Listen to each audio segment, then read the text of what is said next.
রব্বুল আলামিনের অশেষ মেহেরবানিতে হোমিওপ্যাথিক ডক্টরস পয়েন্ট কর্তৃক আয়োজিত উন্মুক্ত ক্লাস।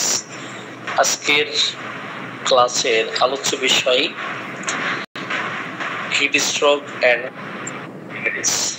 এই বিষয়ে আলোচনা করার জন্য যে আল্লাহ রব্বুল আলামিন আমাকে আপনাদের সাথে যুক্ত হতে তৌফিক দান করেছেন, সেই মহান রব্বুল আলামিনের নিকট শুকরিয়া আদায় করি। সকলে মিলে আলহামদুলিল্লাহ। সাথে সাথে স্মরণ করি মানবতার মুক্তির দেশানী হযরত মুহাম্মদ সাল্লাল্লাহু আলাইহি সাল্লামকে এবং আরো স্মরণ করি মুহতাসিমুল আনওয়ারকে এবং আজকে ঈদ পরবর্তীতে প্রথম ক্লাস যারা যুক্ত হয়েছেন হোমিওপ্যাথি ডক্টরস পয়েন্টের গ্রুপে সকলকেই প্রাতের শুভেচ্ছা জানাই এবং হৃদয়ের গভীর থেকে সালাম জানাই। আসসালামু আলাইকুম ওয়া রাহমাতুল্লাহ। আশা করি আপনারা সকলে ভালো আছেন। আল্লাহর অশেষ কৃপায় আলহামদুলিল্লাহ আমিও এক প্রকার ভালো আছি। তো আমরা এমন একটি টপিক নিয়ে আলোচনা করতে যাচ্ছি। বেশ কয়েকদিন ধরে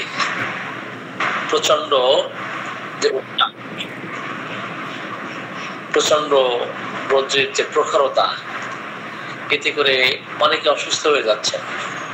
তো আমরা সমসাময়িক বিষয়ে সবসময় আলোচনা করার চেষ্টা করি। যখন যে সিজন, ওই সিজন কেন্দ্রিক আমরা হোমিওপ্যাথিতে কি প্রতিকার আছে সেই প্রতিকারগুলো নিয়েই আমরা আলোচনা করি। আসলে হিট স্ট্রোক কি? আসলে হিট স্ট্রোক এর আরেকটা প্রতিশব্দ আছে সানস্ট্রোক। হিট স্ট্রোকের আরেকটা সিনোনিম আছে সানস্ট্রোক।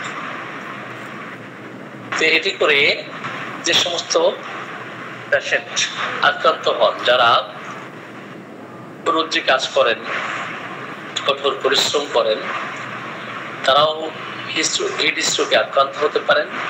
অপরদিকে যে সমস্ত শিশু, বৃদ্ধ, যাদের ভাইটাল ফোর্স দুর্বল, তারাও হিট স্ট্রোকে বা সানস্ট্রোকে এফেক্টেড হতে পারে। তো সাধারণত আমরা হিট স্ট্রোক এবং সানস্ট্রোকে এফেক্টেড হলে যে ধরনের সিমটম পেয়ে থাকি, এনভায়রনমেন্টাল ফ্যাক্টরস থাকতে পারে। আপনি যে পরিবেশে যেখানে বসবাস করতেছেন, যেখানে আপনার কর্মস্থল, ওই কর্মস্থল কেমন ছিল। কারণ এখন যারা অফিসে চাকরি করেন, সেখানে অধিকাংশ অফিসেই এসি থাকে, কিন্তু যারা ক্ষেত খামারে কাজ করে, রোদ্রে পুড়ে পুড়ে কাজ করতে হয় দীর্ঘক্ষণ, prolonged exposure to heat। তো এই ক্ষেত্রে দেখা যায় যে তারা হিট স্ট্রোকে এফেক্টেড হন, সানস্ট্রোকে এফেক্টেড হন, অথবা ফিজিক্যাল এক্সারশন, এক্সেসিভ ফিজিক্যাল এক্সারশনেও কিন্তু অসুস্থ হতে পারেন। বিশেষ করে যারা সৈনিক, সাধারণত গরমকালে এদের খুব বেশি এক্সারসাইজ করতে হয় না, শীতকালে এক্সারসাইজ বেশি করে থাকেন। কিন্তু এই গরমের মধ্যে যদি তাদের ডিউটি পালন করতে গিয়ে, এখন দেখেন সারা দেশেই তো তাদের কিন্তু টহল দিতে হচ্ছে, কোথায় কি হচ্ছে না হচ্ছে এগুলো তাদের রাত দিন পরিশ্রম করতে হচ্ছে। তো এতে করে এই গরমের কারণে, তাপদাহের কারণে, উত্তাপের উচ্ছ্বাসের কারণে, তো রোদ্রের যে প্রখরতা, তীব্রতা, এর কারণে যদি অসুস্থ হয়ে যায়, সানস্ট্রোক বা হিট স্ট্রোক দেখা দেয়, সেই ক্ষেত্রে কিন্তু হোমিওপ্যাথিতে খুব চমৎকার প্রতিকার আছে। শিশুদের ক্ষেত্রে আমরা বলেছি যে শিশুদেরও এটা হতে পারে। বিশেষ করে যারা মোটা সোটা, দেখবেন যে সমস্ত শিশু, যুবক যুবতী, বৃদ্ধ, যারা প্রচন্ড দেখা যায় যে এদের স্থূল দেহ, প্রচন্ড দেহের অধিকারী, মোটা সোটা, এদের ক্ষেত্রেও দেখি হিট স্ট্রোক বা সানস্ট্রোক এফেক্টেড হতে পারে। অপরদিকে যারা অ্যালকোহল পান করে, মদ, তারি, গাঁজা, ফেনসিডিল, উগ্র যে সমস্ত জিনিস আছে, এগুলো পান করে, এর কারণেও কিন্তু হিট স্ট্রোক বা সানস্ট্রোক এটা হতে পারে। যারা এটাতে অভ্যস্ত হয়েছে, অ্যালকোহল পান করে, এই গরমের মধ্যেও অ্যালকোহল পান করে, তো পজিশন কিন্তু অ্যালকোহল পান করা।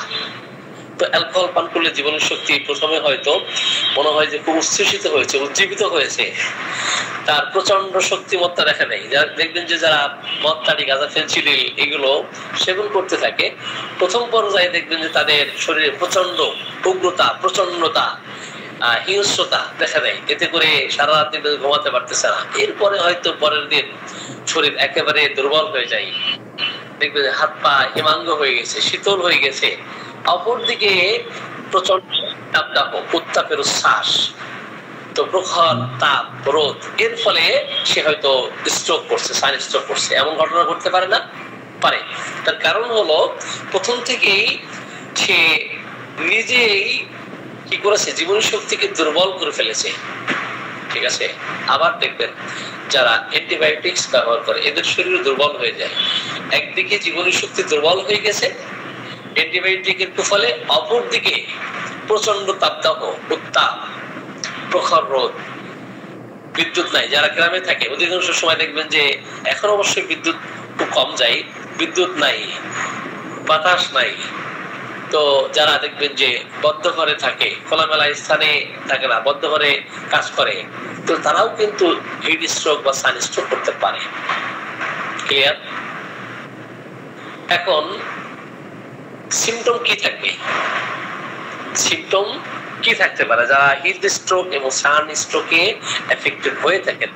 সেই ক্ষেত্রে কি ধরনের সাইন পেতে পারি, কি ধরনের সিমটম আমরা পেতে পারি?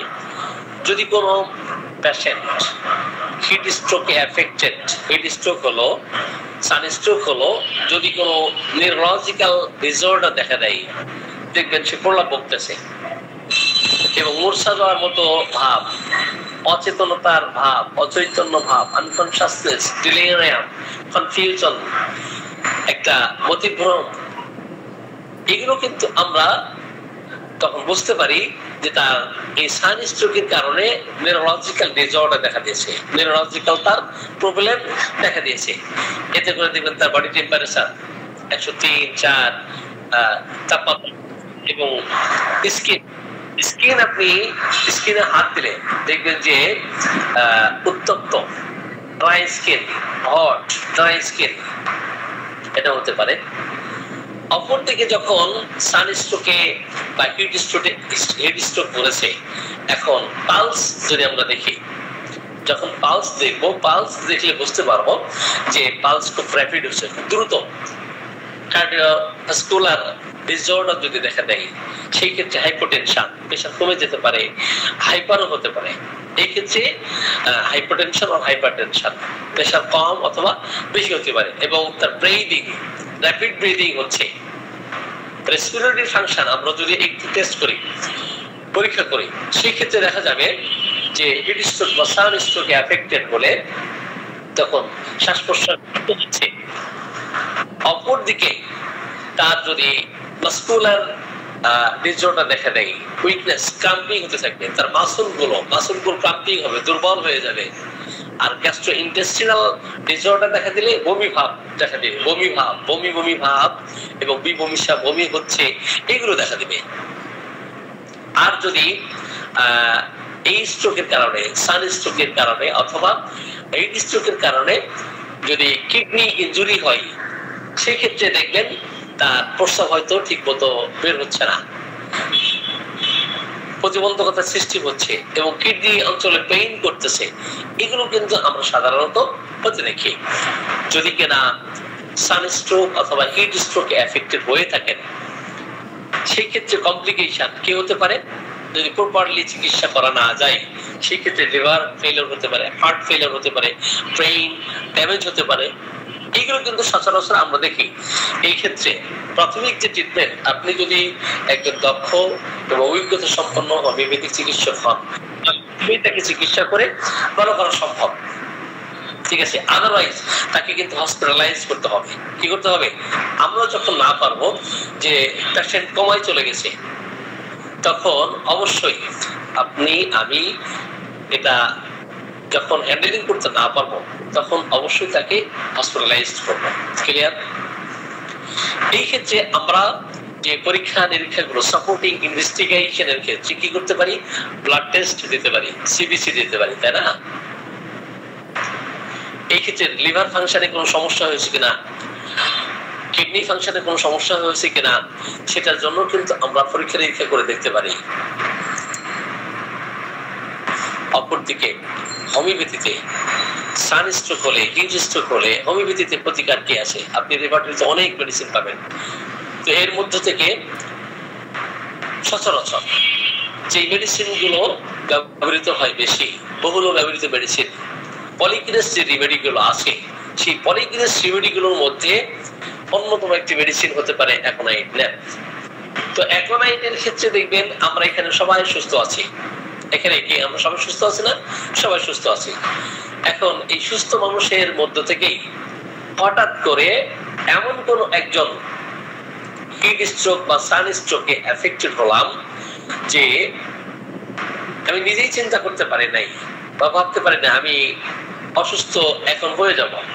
তো early stage of heat stroke, early stage of sunstroke or exposure to sun, দেখবেন যারা রোদে ঘোরাঘুরি করে, চলাফেরা করে, কঠিন পরিশ্রম করে, আমি আগেই বলেছি যে কারা হিট স্ট্রোক করতে পারে, সানস্ট্রোক তাদের হতে পারে। তো আর্লি স্টেজে আমরা হিট স্ট্রোক হতে দেখি অ্যাকোনাইটের পেশেন্টদেরকে যে প্রখর রোদে ঘোরাঘুরি করছে, এরপরে হয়তো তার অসুস্থতা, তীব্র জ্বর, প্রচন্ড জ্বর, সেই সাথে তার ভয় যে যে কোনো সময় এই হিট স্ট্রোক করার কারণে, সানস্ট্রোক করার কারণে সে মৃত্যুবরণ করতে পারে। তার মধ্যে ভয় থাকে, প্রচন্ড অ্যাংজাইটি থাকে, সিভিয়ার অ্যাংজাইটি এবং মৃত্যু ভয়, অস্থিরতা, ছটফটানি। এমন অবস্থায় দেখা যাবে তার প্রচন্ড জ্বর আছে, পিপাসা, পানি পান করতে চাই, অনেক বেশি পরিমাণে পানি পান করে, তার স্কিন দেখবেন যে ড্রাই, হট স্কিন, এবং পালস আপনার খুব দ্রুত হচ্ছে, মুখমণ্ডল রক্তিম অভাব অবস্থা ধারণ করছে, এবং মৃত্যুর যে ভয়, নির্দিষ্ট সময় সে বলে দিবে আমার বেলা 2টা পার হবে না, সন্ধ্যা 7টা পার হবে না, একেবারে নির্দিষ্ট সময় কিন্তু সে প্রেডিকশন করতে থাকে, প্রেডিকশন অফ দা ডেথ, মৃত্যুর যে প্রেডিকশন, এটি কিন্তু অ্যাকোনাইটের রোগী এটা করতে থাকে। তো বৃদ্ধি হবে কিসে? রাত্রিকালীন সময়ে তার এই অসুস্থতা, সন্ধ্যাকালীন সময়ে তার এই অসুস্থতা, হিট স্ট্রোক হতে পারে। গরম রুমের মধ্যে যখন সে অবস্থান করতেছে, এমন অবস্থায় তার হিট স্ট্রোক হতে পারে। একটু মুক্ত বাতাসে নিয়ে গেলে, তাকে ঠান্ডা বাতাস করলে, মুক্ত বাতাসে নিয়ে গেলে সে কমফোর্ট ফিল করতে থাকে। এটা কল আসছে, আমি তো একটা অনলাইনে ক্লাস নিচ্ছি,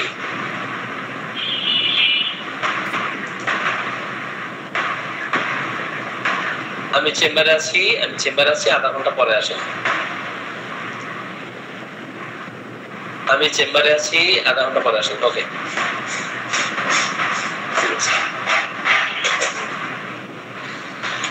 সরি, আমাকে আপনারা শুনতে পাচ্ছেন? জি স্যার, শুনতে পাচ্ছি। জি স্যার, আমরা অ্যাকোনাইট সম্বন্ধে আলোচনা করতেছিলাম। তো মুক্ত বাতাসে গেলে, একটু রেস্টে থাকলে সে কমফোর্ট ফিল করতে থাকে। তো এই যে তার সানস্ট্রোক অথবা হিট স্ট্রোক যেটাই আমরা বলি না কারণ, তার অস্থিরতা থাকবে এবং ইন্টেন্স ফিয়ার থাকবে, প্যানিক অ্যাটাক হবে, মৃত্যু হয় প্রচন্ড মাত্রায় দেখা দিবে, এবং ফিজিক্যালি আমরা দেখবো যে কোনো ঘাম দেখা দিচ্ছে না, dry heat, no sweat, no perspiration. অবশ্যই এই ক্ষেত্রে আমরা অ্যাকোনাইট ছাড়া অন্য কোনো মেডিসিন চিন্তা করব না। অ্যাকোনাইট ছাড়াও হিট স্ট্রোকের জন্য, সানস্ট্রোকের জন্য আর অনেক মেডিসিন আছে, যেমন প্রায়োনিয়াল। তো প্রায়োনিয়াল যখন আমরা চিন্তা করব, রোগীর মধ্যে কি ধরনের সিমটম পাবো, ইন্ডিকেশন কি পাবো, কোন ধরনের ইন্ডিকেশন, নির্দেশনা পাবো। হিট স্ট্রোকের সাথে দেখবেন তার শুষ্কতার অনুভূতি, ড্রাইনেস সেন্সেশন, বিশেষ করে তার জিভ শুকিয়ে যায়, প্রচন্ড বিমর্ষা থেকে, মাথা ব্যথা থাকে, সেই সাথে continuous pain in the head and intense thirst, large quantities for water। দেখবেন যে লার্জ কোয়ান্টিটিস অফ ওয়াটার, অনেক বেশি পরিমাণে পানি পান করে এবং লং ইন্টারভ্যালসে অনেকক্ষণ পর পর সে পানি পান করে, জিভ শুকিয়ে যায়। প্রচন্ড কষ্টবদ্ধতা, চুপচাপ থাকতে সে স্বাচ্ছন্দ্য করতে পারে, কেউ তাকে ডিস্টার্ব করুক এটা সে পছন্দ করে না, মুখ শুকিয়ে যাবে, জিভ শুকিয়ে যাবে, মনে হচ্ছে জিভটা তালুর সাথে লেগে যাচ্ছে, সেই সাথে প্রচন্ড মাথা ব্যথা, continuous pain in the head, worse from motion, worse from slight exertion, সামান্য একটু পরিশ্রম করলো, worse from slight walking, slight exertion, দেখবেন একটু মোশনে সঞ্চালনে হাঁটলে তার মাথা ব্যথা বেড়ে যায়, যখন মাথাটাকে সে চেপে রাখে, প্রেসার দিলেই একটু উপশম ফিল করে, অনেক পরিমাণে পানি পান করতে চাই এবং সেই ক্ষেত্রে ঠান্ডা পানি পান করতে চাই, thirst for large quantities of cold water, ঠান্ডা পানি পান করার অদম্য স্প্রিয়া থাকবে, সেই ক্ষেত্রে খিটখিটে মেজাজ থাকবে, একা থাকার প্রবণতা, he wants to be left alone, তাকে কি ডিস্টার্ব করুক এটা সে পছন্দ করে না। অপরদিকে সে প্রলাপ বকতেছে, যখন সে প্রলাপ বকে হিট স্ট্রোকের কারণে, সানস্ট্রোকের কারণে যেই বিষয়ে উনি নিয়োজিত থাকেন, কাজকর্মে ব্যস্ত থাকেন, ওই সমস্ত বিষয়ে উনি প্রলাপ বকতে থাকেন। যদি ডাক্তার হয়ে থাকেন তো রোগী নিয়ে কথা বলবেন, যদি ইঞ্জিনিয়ার হয়ে থাকেন ওনার যে কাজকর্মের যে ধরন সেই বিষয়ে কথা বলবেন, যদি উকিল হয়ে থাকেন এবং উনি সানস্ট্রোকে বা হিট স্ট্রোকে এফেক্টেড হন তাহলে হাসিমি সংক্রান্ত বিষয়ে, ওকালতি বিষয়ে যা যা আছে তো ওনার ক্লায়েন্ট নিয়ে উনি কথা বলবেন, যদি উনি দোকানদার হন তো জিনিসপত্র আছে এই সমস্ত জিনিস নিয়ে উনি কথা বলবেন। তাহলে এক একজনের পেশা এক এক রকম, ওই পেশা কেন্দ্রিক, ওই বিজনেস কেন্দ্রিক উনি প্রলাপ বকতে থাকবেন এবং আমি বাড়ি যাব বলে এইভাবে আবল তাবল বকতে থাকবে। এমন অবস্থায় অবশ্যই আপনি কি চিন্তা করব, ব্রায়ানের কথা চিন্তা করব এবং হালকা প্রেসার করলে এবং কুল এনভায়রনমেন্টে নিলে, একটু প্রেসার ক্রিয়েট করলে এবং কমপ্লিটলি রেস্টে লাইং অ্যামিলোরেশন, দেখবেন যে শয়ন করলে, বিশ্রাম করলে, মুক্ত বাতাসে, ঠান্ডা বাতাসে একটু গেলে ভালো ফিল করবে এবং একা থাকার যে প্রবণতা এবং বিজনেস বিষয়ে, বিজনেস বলতে বৈষয়িক, এখানে বিজনেস বলতে আমরা যে বোঝাই বৈষয়িক যে বিষয়, সেই বিষয়ে উনি কথাবার্তা বলতে থাকবেন। এই সাথে তার কি থাকবে, সহগামী লক্ষণ হিসেবে, সহচর লক্ষণ হিসেবে দেখবেন তার সেভিয়ার কনস্টিপেশন থাকবে, কনস্টিপেশন উইথ ড্রাই স্টুল, কনস্টিপেশন তো থাকবেই এবং এটা স্টুল থাকবে কি ড্রাই থাকবে এবং জামার মতো শক্ত, মোটা হেয়ার বের হতে থাকবে। এমন অবস্থায় অবশ্যই আমরা ব্রায়ানকে চিন্তা করবো। ক্লিয়ার? তাহলে এখন এর সাথে আমরা ব্রায়ানকে কম্পারিজন করেছি। এখন ব্রায়ানিয়া অ্যাকোনাইট ছাড়াও কিন্তু হোমিওপ্যাথিতে আরো অনেক মেডিসিন আছে এই হিট স্ট্রোকের জন্য, সানস্ট্রোকের জন্য, সেই ক্ষেত্রে গ্লোনোইন হতে পারে। তো গ্লোনোইন কোন ক্ষেত্রে আমরা অ্যাপ্লাই করব? সানস্ট্রোকের জন্য বা হিট স্ট্রোকের জন্য প্রচন্ড মাথা ব্যথা থাকবে এবং রক্তের উচ্ছ্বাস বইতে থাকবে এবং মনে হচ্ছে যে মাথা ফেটে যাবে এবং throbbing pain হবে, bursting headache, especially from exposure to the sun.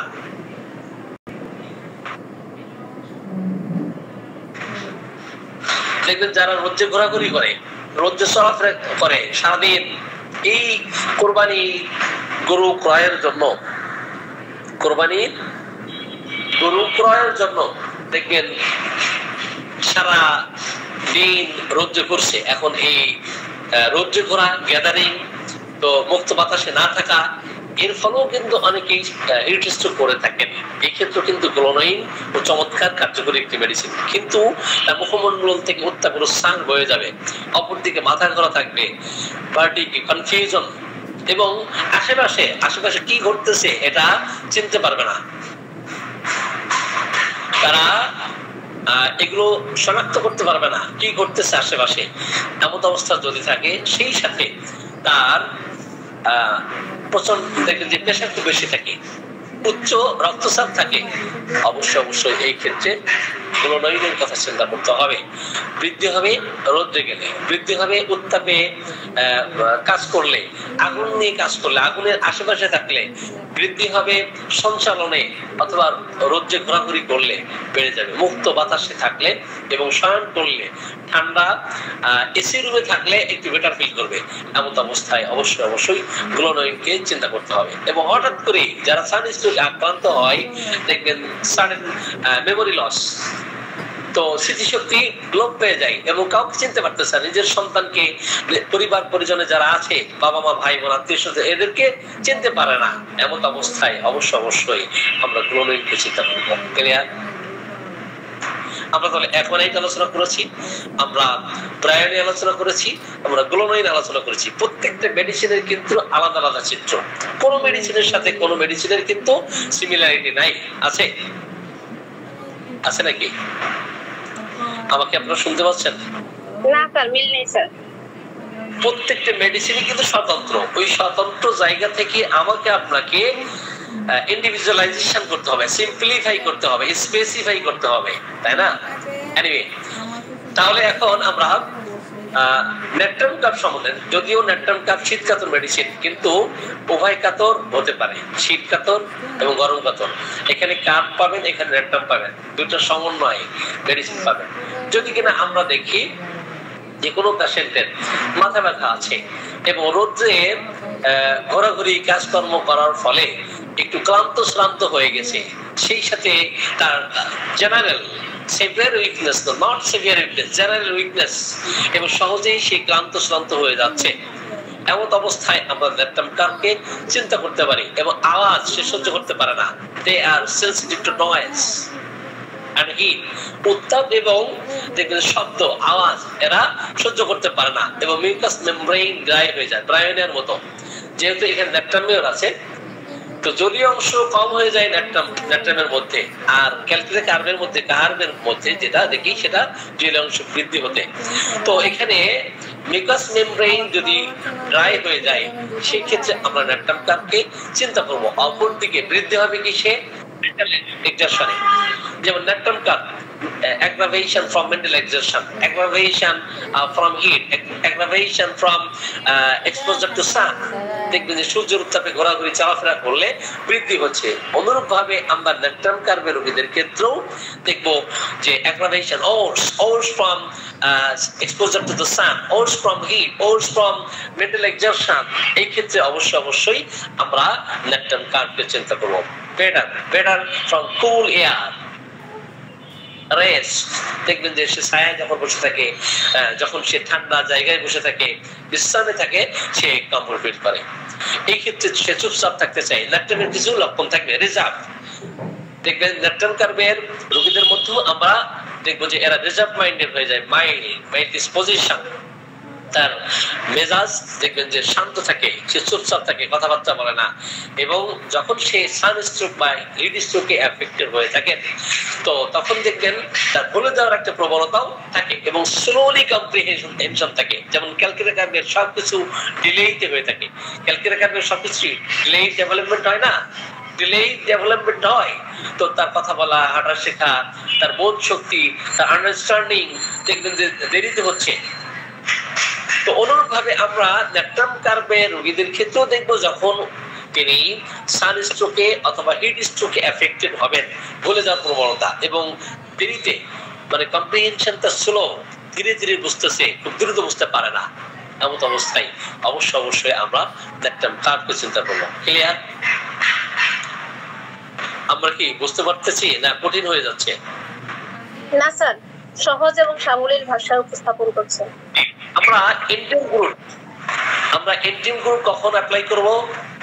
when do we apply antim group? আমরা কখন আপনার এন্টিম গ্রুপ অ্যাপ্লাই করব? যখন দেখবেন যে কোনো মানুষ আগে থেকে, দেখবেন কোনো মানুষ এর মধ্যে ডিসপোজিশন থাকলে, সাসেপ্টিবিলিটি থাকলে তো এফেক্টেড হতে পারে না। যেমন এন্টিম গ্রুপের রোগী আগে থেকেই দেখেন যে 6 মাস, 1 বছর, 2 বছর আগে থেকে তার পেটের একটা গোলযোগ আছে এবং তার খাওয়ার যে অভ্যাস, এক্সেসিভ ইটিং, ওভার ইটিং করতে থাকে, তো এই ক্ষেত্রে গ্যাস্ট্রো ইন্টেস্টাইনাল ইস্যু প্রবলেম দেখা দেয়। একটু উত্তাপের উচ্ছ্বাসে থাকলে, উত্তাপের উচ্ছ্বাস তার শরীরে দেখবেন যে উত্তাপের উচ্ছ্বাস বয়ে যাচ্ছে, রোদ সহ্য করতে পারে না, এবং একটু বেশি খাইলেই তো বমি করতে থাকে, ডায়রিয়া হতে থাকে, এই ক্ষেত্রে ইনডাইজেশন দেখা দেয়। দেখবেন এই যে যারা বেশি বেশি খায়, ঘন ঘন খায়, তো শিশুদের ক্ষেত্রেও দেখবেন যে আপনি যখন একটা শিশুকে, সাপোজ সে সানস্ট্রোকে এফেক্টেড, আপনি কখন বুঝবেন যে আসলে সে সানস্ট্রোকে এফেক্টেড? তার জিভ দেখলে বুঝবেন। তো এবার সে এন্টিক্লুডেড কিনা জীব দেখলে বুঝবেন যে প্রচন্ড প্রলেপ থাকবে, সাদা প্রলেপ, এত বেশি সাদা প্রলেপ থাকবে।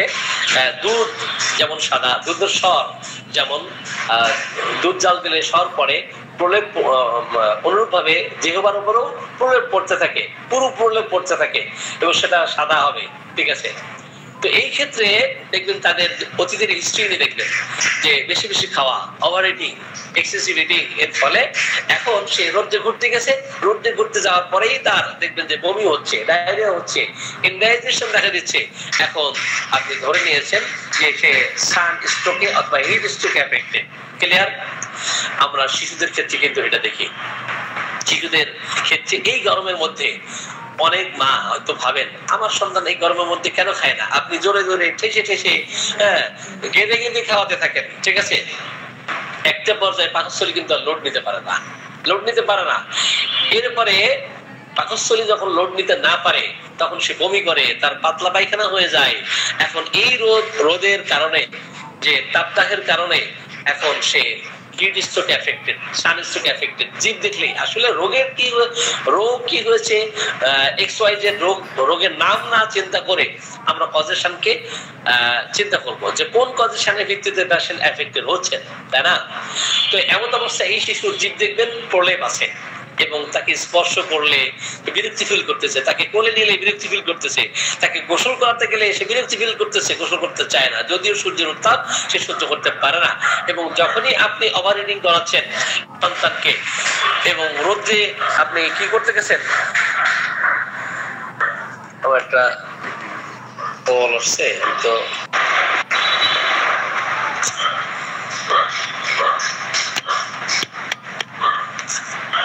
আরেকজন ডাক্তার কম দিয়েছেন, দেখি ওনাকে একটা পাঠিয়ে দিই, লিঙ্কটা পাঠিয়ে দিই।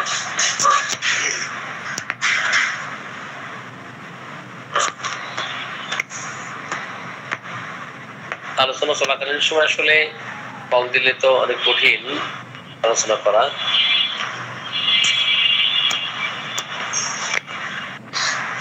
Anyway, come to the point. তো আমরা বলতেছিলাম শিশুদের ক্ষেত্রে, তো এই সমস্ত শিশুদের ক্ষেত্রে মায়েরা কি করেন, অতিরিক্ত ব্রেস্ট ফিডিং করানো এবং ঘন ঘন ফিডিং করানো, সেটা আধা ঘন্টা পর পর। আমরা গ্রামে এই ধরনের কুসংস্কার দেখেছি, মায়েরা, দাদিরা, চাচিরা ওনারা কি করেন, যে বাচ্চা বমি করতেছে, ওর পেট বড় হচ্ছে, ঘন ঘন মানে আধা ঘন্টা পর পর, 1 ঘন্টা পর পর, অথবা যেই কান্নাকাটি করে তখনই এই শিশুকে স্তন্যপান করায়। এতে করে এই শিশু কিন্তু পাকস্থলীতে তার এটা লড়তে পারে না, লড়তে না পারার ফলে কি হয়, বমি করে দেয়।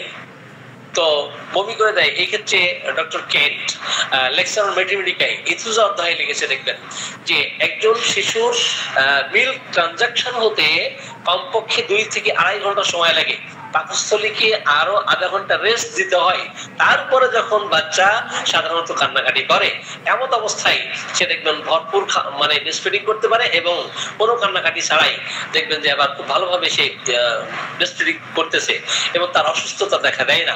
কিন্তু এই 2-3 ঘন্টা পর পর যে ব্রেস্ট ফিডিং করাতে হবে, এই অজ্ঞানতার কারণে মায়েরা এই কাজগুলো গরমের মধ্যে করতে থাকে। এমন অবস্থায় এই শিশু কিন্তু অসুস্থ হয়ে যায়, তাই না? তো আমরা এন্টিমক্রুডের কথা বলতেছিলাম, যে এন্টিমক্রুড, প্রায়োনিয়া, অ্যাকোনাইট, এই মেডিসিন গুলোর সাথে আমরা কম্পারেটিভ ডিসকাশন করেছি। এছাড়া আর্সেনিক হেল্প যদিও শীতকালীন মেডিসিন, কিন্তু গরমকালেও কিন্তু এই মেডিসিনটি খুব চমৎকার কার্যকরী একটি মেডিসিন। দেখবেন আর্সেনিক কখন আপনি অ্যাপ্লাই করবেন, কখন আমরা এই আর্সেনিককে অ্যাপ্লাই করব, যখন ইন্ডিকেশন আমরা পাবো যে যখন সে সানস্ট্রোকে অথবা হিট স্ট্রোকে এফেক্টেড, সেই সাথে তার কোলাপস থাকবে, ভমিটিং থাকবে, 2 বার পাতলা পায়খানা এই গরমের মধ্যে, 2 বার পাতলা পায়খানা, 2 বার বমি করলে দেখবেন আর্সেনিকের শিশু একেবারে দুর্বল হয়ে গেছে। অথবা যুবক যুবতী, বৃদ্ধ, যাদেরকে আমরা হিট স্ট্রোকে এফেক্টেড হতে দেখবেন যে বমি এবং পাতলা পায়খানা 2-4 বার হইলেই ক্লান্ত শ্রান্ত হয়ে যায়। প্রথম পর্যায়ে প্রচন্ড মানসিক অস্থিরতা থাকে, কিন্তু লেটার কন্ডিশনে এসে দেখবেন সে পোকানি, আত্মনা, দাহজারি, গঙ্গানি এটা করতেছে, মানে খুব নড়াচড়ার শক্তি নাই কিন্তু আহাজারি করতেছে। অপরদিকে বার্নিং সেন্সেশন থাকবে এবং গ্রেট প্রস্ট্রেশন উইথ অ্যাংজাইটি, তার মৃত্যু ভয় থাকবে, অস্থিরতা থাকবে, ছটফটানি থাকবে। অ্যাকোনাইটের ক্ষেত্রেও একটা অস্থিরতা, মৃত্যু ভয়, ছটফটানি থাকে, আবার আর্সেনিকের ক্ষেত্রেও অস্থিরতা, ছটফটানি, মৃত্যু ভয় থাকে। অ্যাকোনাইট প্রেডিকশন করে দেয় আর আর্সেনিক প্রেডিকশন করে না। There is no prediction. সেই ক্ষেত্রে আপনি আর্সেনিককে চিন্তা করবেন, আর যখন সে স্পেসিফিক টাইম বলবে, স্পেসিফিক টাইম বলে দিবে, দিন, ক্ষণ, সময়, ঘন্টা বলে দিবে, এবং মৃত্যুর কারণে তার মধ্যে অস্থিরতা, ছটফটানি এবং বারবার পানি পান করতে চাইলে বেশি পরিমাণে পানি পান করবে এখনই। আর অস্থিরতা, ছটফটানি, মৃত্যু ভয়, এটার কারণে দেখা যাবে তার পিপাসা প্রচন্ড লাগবে কিন্তু পরিমাণে অল্প অল্প পরিমাণে পানি পান করবে। কারণ এক ঢোক দুই ঢোক মনে করে আমি অনেক বেশি পরিমাণে পানি পান করতে পারবো, যে কোনো ভাবে আমাকে বাঁচতে হবে। এই মৃত্যু ভয় যখন তার মধ্যে মনের মধ্যে সঞ্চারিত হয়, তখন দেখবেন যে আশেপাশে কোনো সহায়তা চাই, হেল্প চাই, তো হেল্পিং হ্যান্ড এটা চাই, যে আশেপাশে হৃষ্টপুষ্ট মানুষ তাকে যেন হেল্প করতে পারে, তাই না? এমন অবস্থা যদি দেখি আমরা অবশ্যই আর্সেনিকের চিন্তা করব। যখন সে হিট স্ট্রোকে এফেক্টেড, কোলাপসে চলে যায়, দুর্বলতা দেখায়, ইন্টেন্স উইকনেস, বিশেষ করে দ্বিপ্রহর এবং রাত প্রহরে তার অস্থিরতা, ছটফটানি, মৃত্যু ভয় এই সময়ে বেশি দেখা দেয়। সেই সাথে বিবমিশা, বমি বমি ভাব, বমি হওয়া, এবং স্টমাকে তার বার্নিং সেন্সেশন থাকবে, বার্নিং পেইন থাকবে। যদিও স্টমাকে তার প্রচন্ড জ্বালা থাকবে, জ্বালাকর ব্যথা থাকবে, কিন্তু দুই ধরনের লক্ষণই আপনি পাবেন, যে গরম পানি পান করতে চাই, গরম পানি পান করলে ভালো ফিল করে, আবার ঠান্ডা পানি পান করতে চাই, cold drinks, cold water desire করে, বাট অ্যাগ্রাভেশন হয়। তাহলে দুই ধরনের লক্ষণ পাবো আমরা আর্সেনিকের পেশেন্টদেরকে দেখবো যখন তারা হিট স্ট্রোকে এফেক্টেড, হিট স্ট্রোকে আক্রান্ত। তো আর্সেনিকের রোগীদের ক্ষেত্রে গরম পানি দিলে এই অস্থিরতা একটু কমবে, সাময়িকের জন্য একটু উপশম ফিল করবে, কিন্তু ঠান্ডা পানি পান করতে চাইলেও, যদিও জ্বালা আছে, ঠান্ডা পানি পান করতে চাইলেও ঠান্ডা পানি পান করা মাত্রই ইমিডিয়েটলি ভমিটিং হয়ে যাবে। এই ক্ষেত্রে অবশ্যই আমরা আর্সেনিকের কথা আমরা চিন্তা করব। Search for small quantities for cold water or warm water or hot water. দেখবেন যে আর্সেনিকের পানি কিন্তু গরম পানি, অনেক বেশি গরম পানি পান করলে ভালো ফিল করে, পানি পান করতে চায়। আবার ঠান্ডা পানি পান করতে চায় কিন্তু ঠান্ডা পানি সে টলারেট করতে পারে না, they cannot tolerate cold water or cold drinks। Restlessness থাকবে, ফিয়ার অফ ডেথ থাকবে, মৃত্যুর ভয় থাকবে। এমন অবস্থায় আমরা আর্সেনিক ছাড়া অন্য কোনো মেডিসিন চিন্তা করতে পারি না। সাপোজ আর্সেনিকের পেশেন্ট সারাদিন ঘুরছে, রোদ্রে ঘুরছে, দেখবেন ঠিক 12টার দিকে, 1টার দিকে, 12:30টার দিকে, এই সময় সে হিট স্ট্রোকে এফেক্টেড। হিট স্ট্রোক এই সময় হয়েছে, সারাদিন ভালো ছিল, যে রাত হয়েছে এই রাত্রিকালীন সময়ে, রাত 12টার পরে, 1টার দিকে, 12:30টার দিকে সে হিট স্ট্রোকে এফেক্টেড। গরম পানি দিলে ভালো ফিল করে, গরম পানি দিয়ে গোসল করলে ভালো ফিল করে। শুধুমাত্র মাথা ব্যথার ক্ষেত্রে আর্সেনিক কিন্তু ঠান্ডা চাই, আর বাকি সকল অর্গানে সে গরম দিলে ভালো ফিল করে, গরম ডিজায়ার করে, ওয়ার্ম ডিজায়ার করে। সে একা থাকতে পারে না, একা থাকলে তার ভয় হয়, মনে হয় যে আমি মনে হয় মারা যাবো যে কোনো সময়। তার মধ্যে ফাস্টিডিয়াসনেস থাকে, আশেপাশে যদি একটু নোংরা অবস্থা থাকে, একটু অপরিষ্কার, অপরিচ্ছন্ন থাকে, অপরিচ্ছন্নতা থাকে, সেই ক্ষেত্রে পারফেকশনিস্ট মেন্টালিটি আমরা তার ক্ষেত্রে দেখি। ফাস্টিডিয়াসনেস, খুঁতখুঁতে স্বভাব, পরিষ্কার পরিচ্ছন্ন, এটাকে পরিষ্কার পরিচ্ছন্ন করে দিতে চাই। এমন অবস্থায় অবশ্যই আর্সেনিককে আমরা চিন্তা করবো। সম্মানিত চিকিৎসকবৃন্দ, আমরা যে মেডিসিন গুলো কম্পেয়ার করেছি, এখন এর সাথে আরো কিছু মেডিসিন আছে, বিশেষ করে বেলেডোনা। বেলেডোনা কিন্তু হিট স্ট্রোকের জন্য খুব চমৎকার কার্যকরী একটি মেডিসিন, কিন্তু ইন্ডিকেশন কি? ইন্ডিকেশন অ্যাকিউট সানস্ট্রোক থাকবে এবং তার সেই ক্ষেত্রে ভায়োলেন্ট হেডেক থাকবে, ভায়োলেন্ট সেরিব্রাল কনজেশন থাকবে, রক্তের মানে উচ্ছ্বাস বয়ে যাচ্ছে, সমস্ত মুখমণ্ডল রক্তে বয়ে যাচ্ছে, কপাল দপদপ করতেছে, দপদপ মানে ব্যথা, এবং এত বেশি উত্তাপ, হাত পুড়ে যাচ্ছে, এবং হাইগ্রেড ফেভার্স থাকবে। সেই সাথে কি থাকবে? হাইগ্রেড ফেভার্স থাকবে, মুখমণ্ডল রক্তিমাভাব অবস্থা থাকবে, এবং সানস্ট্রোকের কারণে চোখটা একেবারে কি ডাইলেটেড থাকবে, এবং মাথা তপ তপ করে ব্যথা করতে থাকবে, এটা হঠাৎ করে আসবে। হঠাৎ করে যেমন সারাদিন রোদ্রে সে ঘোরাঘুরি করছে, হঠাৎ করে সে সানস্ট্রোকে এফেক্টেড, হিট স্ট্রোকে এফেক্টেড। এর শুরু কিন্তু আপনার হঠাৎ করে দেখা দিবে, আবার আধা ঘন্টা পরে হয়তো সে সুস্থ হয়ে গেছে। এরপর ভালো ফিল করতেছে, কথাবার্তা বলতেছে, জ্বর নাই, উত্তাপের উচ্ছ্বাস নাই, মুখমণ্ডল রক্তিমাভাব অবস্থা নাই, তার ঠোঁট লাল নাই, তার জিভ লাল নাই, তাই না? আধা ঘন্টা পর আবার সে আক্রান্ত হবে, আবার আধা ঘন্টা পরে সুস্থ হবে, আবার আধা ঘন্টা পরে সে অসুস্থ হবে। এই ধরনের লক্ষণ যখন আমরা কোনো পেশেন্টের ক্ষেত্রে দেখবো, অবশ্যই সেই ক্ষেত্রে আমরা বেলেডোনার কথা চিন্তা করব। বেলেডোনা অ্যাপ্লাই করলাম এই সানস্ট্রোকের ক্ষেত্রে, হিট স্ট্রোকের ক্ষেত্রে সুনির্বাচিত সুনির্দিষ্ট মেডিসিন LM2, 3, 4 এভাবে দিলাম, কিন্তু সমস্ত লক্ষণ হুবহু লক্ষণ আছে বেলেডোনার, কমপ্লিটলি কিউর করতে পারতেছে না। এমন অবস্থায় ক্যালকেরাকার খুব চমৎকার কার্যকরী একটি মেডিসিন। এমন অবস্থায় ক্রনিক মেডিসিন হিসেবে, ফলোড অয়েল মেডিসিন হিসেবে, কমপ্লিমেন্টারি মেডিসিন হিসেবে অবশ্যই আমরা ক্যালকেরাকারকে চিন্তা করব। ওকে, তাহলে তার প্রলাপ থাকবে, বেলেডোনা রোগীদের ক্ষেত্রে প্রলাপ থাকবে, একটা হ্যালুসিনেশন থাকবে, একটা ইমাজিনেশন থাকবে, ইলিউশন থাকবে। দেখবেন সে যখন সানস্ট্রোকে এফেক্টেড, বুঝে ভূত গেল, কি যেন চলে গেল, চোখের সামনে কি যেন ঘটে গেল, প্রলাপ বকতে থাকবে, তাই না? এবং কোনো ঘাম দেখা দিবে না, dry skin, dry burning skin থাকবে। সঞ্চালন করলে, মাথাটাকে একটু ঝাঁকি দিলে, একটু হাঁটতে গেলে, সূর্যের উত্তাপে গেলেই দেখবেন তার বৃদ্ধি হচ্ছে। বিশেষ করে বেলা 3টার পরে তার রোগ লক্ষণ বৃদ্ধি পায়। উপশম হয়, আলো সে জ্বালাতে চায় না, আলো সে জ্বালাতে চায় না, এবং অন্ধকারে থাকলে সে ভালো ফিল করে। আবার কিছু পেশেন্ট অন্ধকারে থাকলে অস্বস্তি ফিল করে, বিশেষ করে যাদের চোখ উঠে, কনজাংটিভাইটিসে আক্রান্ত, এফেক্টেড, এর ক্ষেত্রে আলো বন্ধ করে দিতে চাই। কিন্তু যখন সে সানস্ট্রোকে এফেক্টেড, এক্ষেত্রে দেখবেন যে অন্ধকারে থাকলে সে ভালো ফিল করে। কিছু পেশেন্ট দেখবেন আলোতে ভালো ফিল করে, আবার কিছু পেশেন্ট আলোতে খারাপ ফিল করে। বিশ্রামে থাকলে সে ভালো ফিল করে, প্রলাপ বকতে থাকে। সেই ক্ষেত্রে আপনি অবশ্যই বেলেডোনাকে চিন্তা করবেন। আমি এখন একটু বসে দেখে দিচ্ছি। কার্বোভেজ, আমি মারুফুল্লাহ ভাইয়ের গরু চিকিৎসা করেছিলাম। আপনারা এই গরু যখন চিকিৎসা করেছিলাম, গ্রুপে অনেকেই ছিলেন, আপনাদের মনে আছে সম্ভবত। মারুফুল্লাহ ভাই সম্ভবত আজকে গ্রুপে নাই। তো মারুফুল্লাহ ভাইয়ের গরুর দাম হলো প্রায় 70 থেকে 80,000 টাকা।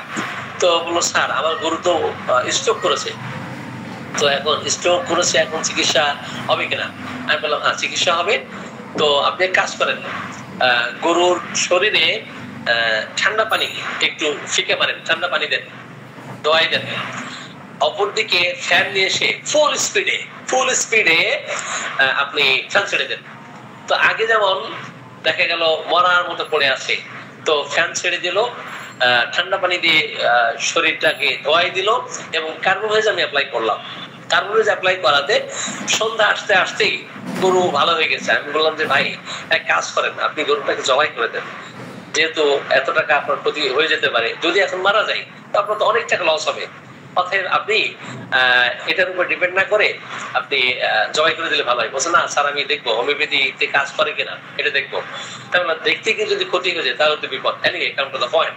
তো সন্ধ্যা আসতে আসতেই গরু কিন্তু সুস্থ হয়ে গেছে। এখন এই যে বিশেষ করে যে সমস্ত বিদেশি গরু, তো এদের কিন্তু অতিরিক্ত উত্তাপ, অতিরিক্ত ঠান্ডা, যেমন আপনার ব্রয়লার মুরগির ক্ষেত্রে অতিরিক্ত উত্তাপ, অতিরিক্ত ঠান্ডা কোনটাই সহ্য করতে পারে না। বিদেশি গরুর ক্ষেত্রে দেখবে অতিরিক্ত উত্তাপ এরা সহ্য করতে পারে না, স্ট্রোক করে।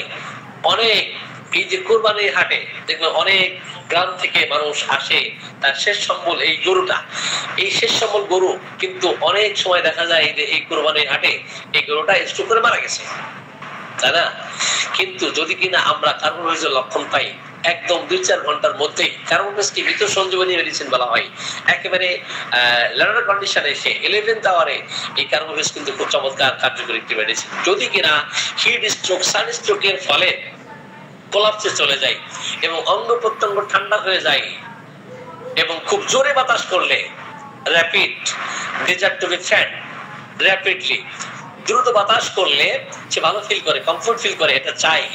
এমন অবস্থায় অবশ্যই কার্বোভেজ অদ্বিতীয় মেডিসিন এই ক্ষেত্রে কিন্তু চমৎকার কার্যকরী। জি আমরা দেখে দিচ্ছি, আলোচনা শেষের দিকে নিয়ে আসতেছি।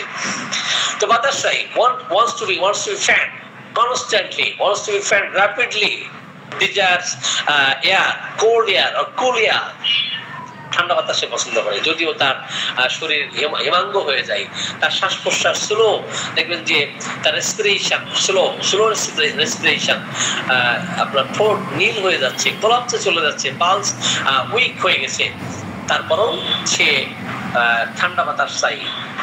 ঠান্ডা বাতাস দিলে ভালো ফিল করে। শরীর হেমাঙ্গ হয়ে গেছে, তারপরেও শরীরটাকে আনকাভার রাখতে চাই, অনাবৃত রাখতে চাই, এমন অবস্থায় আমি অবশ্যই কার্বোহাইড্রেট চিন্তা করবো। সম্মানিত চিকিৎসকবৃন্দ, আজকে আমরা বেশ কিছু মেডিসিন নিয়ে আলোচনা করেছি। আগামীতে ইনশাআল্লাহ আরেকটা পার্টে, যেহেতু এই তাপদাহ চলতেছে, আমরা দ্বিতীয় পার্টে আরেকদিন আরো কয়েকটি মেডিসিন নিয়ে আলোচনা করবো। বিশেষ করে ল্যাকেসিস, এই ক্ষেত্রে খুব চমৎকার কার্যকরী একটি মেডিসিন।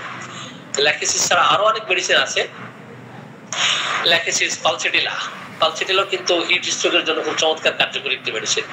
এরপরে ভেরেন্টামাল, এই গরমের সময় দেখবেন যে বমি পাতলা পায়খানা হওয়ার ফলে দেখবেন মানে কলেরার মতো অবস্থা যদি দেখা দেয়, এই ক্ষেত্রে আমি কোন গরমের সময় এই ভেরেন্টামালের রোগী ছিলাম, ঠিক আছে, তো সেটা কলেরায় আক্রান্ত ছিলাম। ভেরেন্টামাল কিন্তু খুব চমৎকার কার্যকরী একটি মেডিসিন।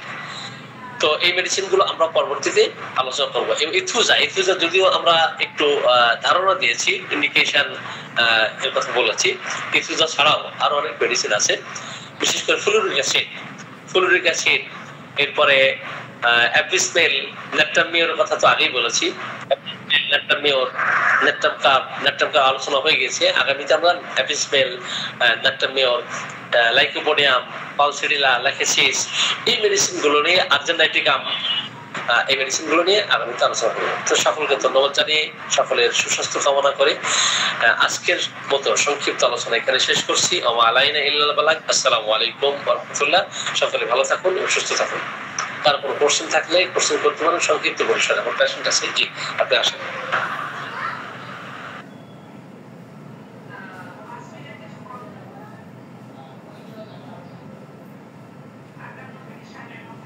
কারো কোনো কোশ্চেন আছে? একটু দ্রুত করেন স্যার, বের হতে হবে, স্যারের পেশেন্ট বসে আছে। আসসালামু আলাইকুম।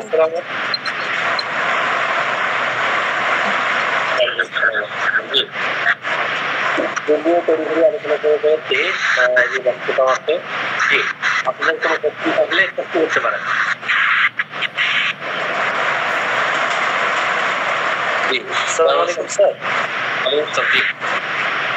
স্যার, হিট স্ট্রোকটা কি শুধু গরমের জন্য হতে পারে না আদার্স অন্য কোনো কারণে হতে পারে, যদি একটু বলতেন স্যার। না, হিট স্ট্রোক আসলে কি, সানস্ট্রোক কি? হিট স্ট্রোক এবং সানস্ট্রোক যেটা, সেটা হলো উত্তাপের কারণেই এটা ঘটে থাকে। যখন তাপমাত্রা খুব বেশি থাকে, এই ক্ষেত্রে হতে পারে অত্যধিক পরিশ্রমের কারণে হয়তো তাপমাত্রা তার শরীরে সহ্য হচ্ছে না। অনেকেই অসুস্থ হয়, আবার অনেকে অসুস্থ হয় না। যাদের মধ্যে সাসেপ্টিবিলিটি আছে তারাই এফেক্টেড হবে। তো সেই ক্ষেত্রে আপনার তাপমাত্রা 100 মানে জ্বর দেখা দিচ্ছে, তার 102, 3, 4 এটা হতে পারে। অতিরিক্ত পরিশ্রমের কারণও হতে পারে। এনভায়রনমেন্টাল ফ্যাক্টরস থাকতে পারে, যে কলকারখানায় কাজ করতেছে, ঠিক আছে, আবদ্ধ, ওটাও হিট স্ট্রোক এর মধ্যেই পড়বে। যে আবদ্ধ জায়গায় কাজ করতেছে, মিল কলকারখানায় যারা কাজ করে, তারাও এটাতে এফেক্টেড হতে পারে। জি স্যার, আর হিট স্ট্রোক হইলে স্যার মারা যাওয়ার পসিবিলিটিটা কেমন স্যার পেশেন্টের? এক্ষেত্রে ডিপেন্ড করবে তার জীবন শক্তি কেমন, তার লেভেলস অফ হেলথ কেমন। মারা যাওয়ার সংখ্যা খুব কম দেখা যায়, বিশেষ করে যারা ক্রনিক ডিজিজে সাফার করতেছেন। এখন লেভেলস অফ হেলথ তাদের হয়তো এই গ্রুপে আছে, বি গ্রুপে আছে, সি গ্রুপে আছে, না ডি গ্রুপে আছে। এখন যে সমস্ত পেশেন্টদের লেভেলস অফ হেলথ সিতে অথবা বিতে হলেও তারা রিকভারি করতে পারে সিতে, তো এই ক্ষেত্রে বিভিন্ন জটিলতা আছে। এর মধ্যে সানস্ট্রোক, এই সমস্ত পেশেন্ট মারা যাওয়ার পসিবিলিটি বেশি। Am I clear or not? Sir clear sir, ধন্যবাদ স্যার। আসসালামু আলাইকুম স্যার। আর কোনো কোশ্চেন? আসসালামু আলাইকুম স্যার। জি স্যার গরুকে যে স্যার কার্বোবেজ দেওয়া হয়েছিল ওটার স্যার পরিমাপটা কি বা কতবার ইউজ করা হয়েছিল? 50 অষ্টদমিক দিয়েছিলাম আধা ঘন্টা পর পর, এটা রিপিটেড ডোজ দিয়েছিলাম। জি স্যার, ধন্যবাদ স্যার। জি আর কোনো কোশ্চেন? আসসালামু আলাইকুম। এটা কি ওয়েট এবং এর উপরে দেয়া লাগে নাকি ছাগল বা গরু এটাতে যে কোনো পাওয়ার দিলে? 50 অষ্টদমির ক্ষেত্রে মাত্রা নিয়ে চিন্তা করতে হয় না, ডোজ নিয়ে বা পোটেন্সি নিয়ে চিন্তা করতে হয় না। LM2 আপনি দিয়েছেন, তো রিপিটেড ডোজ দিলেই সুস্থ হওয়ার সম্ভাবনা থাকে। জি, কিন্তু শতদমিক হলে সেই ক্ষেত্রে সাবধানতা অবলম্বন করতে হয়। আচ্ছা, শেরপুর থেকে দুইজন ডাক্তার, একজন হলেও দুইজনের আমি ডাক্তার সোহাগ। জি, তো একজন ফোন দিচ্ছেন, আমি বললাম যে ঠিক আছে, আমি রোগী দেখার পরে আপনাকে নক করবো।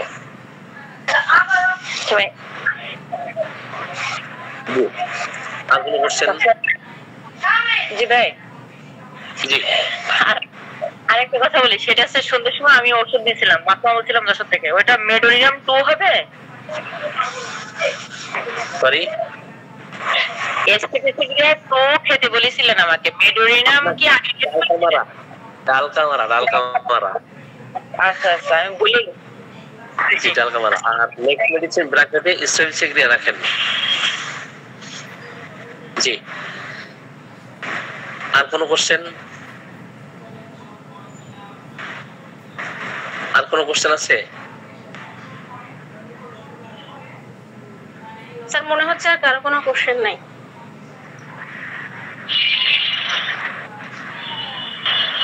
জি ঠিক আছে, তাহলে আজকের মতো আমরা সমাপ্তি ঘোষণা করি। পেশেন্ট আছে, পেশেন্ট দেখতে হবে। জি ধন্যবাদ আপনাকে, অনেক অনেক চমৎকার ক্লাস করেছেন। আবারও আন্তরিক ধন্যবাদ। ভালো থাকবেন, শুভরাত্রি। আসসালামু আলাইকুম।